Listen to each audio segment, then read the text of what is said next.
to day 4 of Lifeline, week 2. Today we'll be speaking about elements of worship. Elements of worship.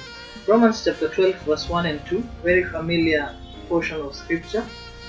It says, "Therefore I urge you, brothers and sisters, in view of God's mercy, to offer your body as a living sacrifice, holy and pleasing to God. This is your true and proper worship." Verse 2, "Do not conform to the pattern of this world, but be ye transformed by the renewing of your mind.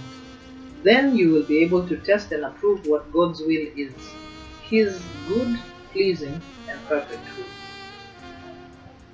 Our activity question for today says, write down some of the elements of worship that you know of, or use, or have seen others use while worshiping God.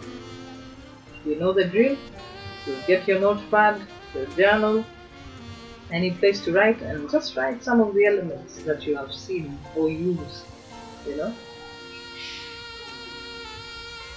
One of the ways in which worship has been defined is the act of declaring the worship of a person or a thing. In talking about the elements of worship, we are talking about the different things we do as acts of worship unto our God. Some of these include prayer, praise, thanksgiving, giving, clapping of hands, and singing songs. In 1 Chronicles 16, we see a whole array of elements of worship as used by King David and the people of Israel when the Ark of the Covenant, which represented the presence of God, was brought into Jerusalem. Take time today to read and analyze 1 Chronicles 16 and see the detail in which King David expressed the worship of God in his actions therein. It is important that we are able to distinguish between the elements of worship and worship itself. For instance, singing and music in itself, it is not worship. It's just an element. It's a way that we express worship. So, singing and music in itself is not worship. Rather, it's an outward expression of the inner attitude of our hearts towards God. Therefore, if our inner attitude towards God is not one of reverence and awe, no amount of singing and music can amount to worship on our part. This is a difficult one because our culture teaches us to put on a face. Like if you go to a certain place, there are people who are elder than you, you put on this face that says, "I'm respectful." But in your heart, you're thinking, "Oh man, this is just boring." Our culture tells us if you go to church, be docile. Don't overdo anything.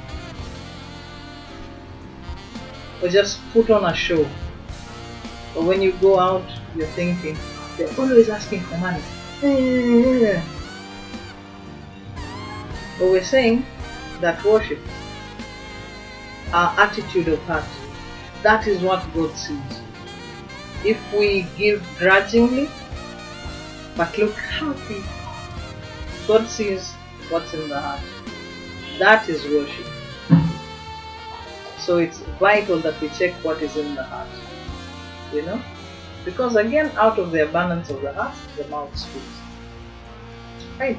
Our prayer thought says, pray that God will teach you to match your outward expressions of worship with your inner attitude towards Him.